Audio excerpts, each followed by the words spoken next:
Welcome sa Tagalog Horoscope, ang iyong gabay sa pang-araw-araw na buhay. Hatid namin ang pinakadetalyadong horoscope na magsisilbing gabay mo sa pera, trabaho, pag-ibig, kalusugan, at swerte. Naway magtagumpay sa buhay ang lahat ng ating tagapakinig at subscribers sa buong mundo. Maraming salamat sa pag-subscribe at tanggapin ang siksik, liglig, at umaapaw na biyayang hatid ng Tagalog Horoscope. Ito ang iyong pang-araw-araw na horoscope para sa Sagittarius para sa Mayo 20, 2025. Ngayon ay may dalang banayad ngunit makapangyarihang enerhiya para sa iyo, Sagittarius, habang tayo ay pumapasok sa panahon ng Gemini. Isang paanyaya ito na yakapin ang diwa ng kuryosidad at koneksyon. Ang iyong likas na espiritu ay namumuhay sa mga bagong karanasan, pagbabago, at pagtuklas ng mga hindi pa nalalaman. Ito ang panahon upang muling pag-alabin ang mga bagay na nagpapasaya sa iyo, upang alamin kung anong mga pangarap at layunin ang tunay na nagpapasiklab sa iyong damdamin. Sa puso ng iyong pagiging Sagittarius ay ang walang hanggang paghahangad ng pag-unlad, at ngayong araw ay mainam upang buksan ang iyong sarili sa mga taong maaaring maging instrumento ng iyong mas malalim na pagkatuto at pagkakakilanlan. Habang ang buwan ay kumikislap sa payapang kalangitan ng Pisces, ikaw ay inaanyayahan nitong pumasok sa mundo ng intuisyon at emosyonal na lalim. Huwag mong baliwalain ang mga mumunting bulong ng iyong puso, maaari itong magdala ng mahahalagang aral kung iyong pakikinggan ng buong pansin. Sa gitna ng inday ng mundo, humanap ka ng katahimikan kung saan mo maririnig ang iyong kaloob-loobang tinig. Habang nilalakbay mo ang araw na ito, mainam na magnilay ka sa mga emosyon mong maaaring matagal nang kinikimkim, lalo na yaong mga galit o tampo na matagal nang nananahan sa puso mo. Ang pagkilala at pagtanggap sa mga ito, nang walang paghatol, ay isang makapangyarihang hakbang patungo sa paghilom. Sa pagbubukas ng iyong damdamin, mas makakakita ka ng kaliwanagan at kapayapaan na matagal mo nang hinahangad. Isang mahalagang paalala ngayon ay ang pagiging mapagmatsyag sa mga enerhiyang kumakain sa iyong sigla. May mga taong tila tahimik ngunit nakakabawas ng iyong sigla, mga taong negatibo, mapanghusga, o paulit-ulit na nagdadala ng drama sa iyong buhay. Ang pagkilala sa mga ito at ang paglalagay ng malinaw na hangganan ay isang anyo ng pagmamahal sa sarili. Hindi mo kailangang ipaliwanag ang iyong sarili sa bawat isa. Ang pagpapatawad ay hindi nangangahulugang pagbabalik ng tiwala, kundi paglaya mo sa sarili mo mula sa bigat ng hinanakit. Kapag pinakawalan mo ang mga tampo at hinanakit, binubuksan mo ang pinto para sa kapayapaan, inspirasyon, at bagong simula. Ngayong araw ay magandang alalahanin na ang ngiti ay isang napakamakapangyarihang kasangkapan.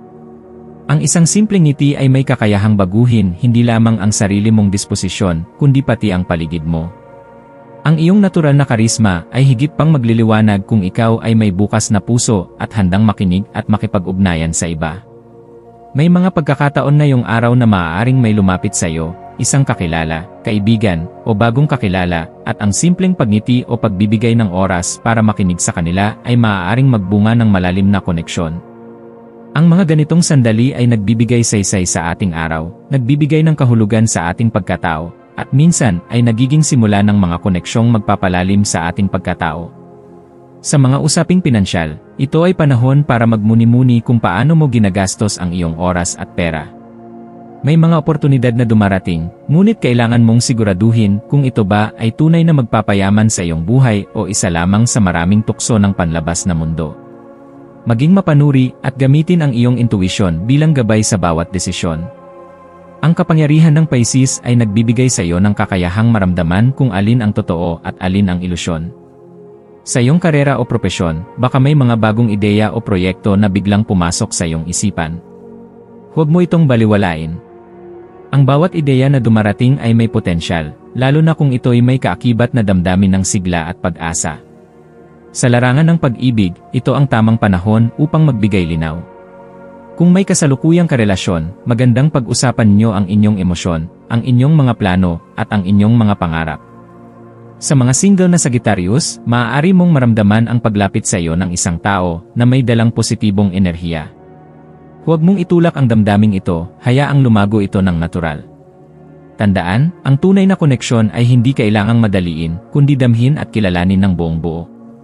Sa aspeto ng kalusugan, bigyang pansin ang iyong mental at emosyonal na kalagayan. Kung nararamdaman mong nauubos ang iyong lakas dahil sa mga emosyonal na bagahe, huwag kang mag-atubiling magpahinga, magnilay, o makipag-usap sa taong pinagkakatiwalaan mo. Ang pagbibigay ng oras sa sarili ay hindi karuwagan, kundi isang matapang na hakbang upang muling buuin ang iyong sarili. Ang maswerteng kulay mo ngayon ay bughaw, sumisimbolo ng katahimikan, malinaw na pag-isip, at emosyonal na balanse. Ang mga maswerteng numero mo ay 21, 7, at 33. Ang maswerteng gawain ay ang pagsulat sa isang journal o liham para sa sarili, isang paraan upang ilabas mo ang mga damdaming hindi mo maipahayag sa iba. Sa pagsusulat, maaaring lumitaw ang mga kasagutan na matagal mo nang hinahanap. Sa pagtatapos ng araw, yakapin mo ang lahat ng emosyon mong lumitaw, maging ito man ay saya, lungkot, pangamba, o pag-asa. Lahat ng ito ay bahagi ng iyong paglalakbay, at bawat damdamin ay may papel sa paghubog ng iyong pagkatao. Huwag kang matakot maging totoo sa sarili mo. Yakapin mo ang iyong katotohanan at ang iyong damdamin, sapagkat dito nag-umpisa ang tunay na paglaya at kapayapaan. Ngayon ay isang paalala na ang bawat araw ay may dalang kababalaghan. Hindi mo kailangang maabot agad ang lahat ng iyong pangarap, ang mahalaga ay araw-araw mong nilalakad ang landas ng iyong kaluluwa ng may tapang at malasakit. Sa bawat hakbang na may malasakit sa sarili, sa bawat pakikipag-ugnayan na may sinseridad, sa bawat pagbitaw ng bigat sa puso, ikaw ay papalapit ng papalapit sa buhay na may tunay na saysay. Kaya't sa pagtatapos ng araw na ito, isara mo ang gabi ng may pasasalamat.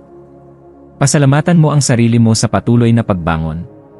Pasalamatan mo ang mundo sa mga lihim nitong gabay. At higit sa lahat, pasalamatan mo ang puso mo na patuloy na tumitibok para sa pag-ibig, koneksyon, at kalayaan.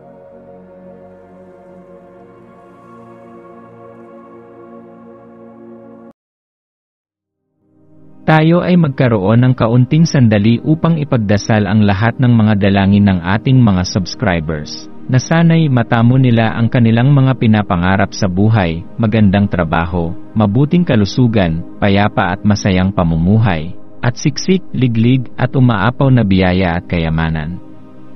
Ipinagdarasal namin ng mataimtim ang lahat ng mga komento sa nakaraang video, at hinihiling namin, Panginoon, na pagpalain mo ang ating mga subscribers ng masayang buhay sa mundong ibabaw. Maraming salamat po. Maraming salamat sa panonood ng iyong horoscope ngayon araw. Naway gabayan ka ng mga bituin sa iyong landas. Huwag kalimutang mag-like, share, at subscribe para sa iba pang cosmic na kaalaman.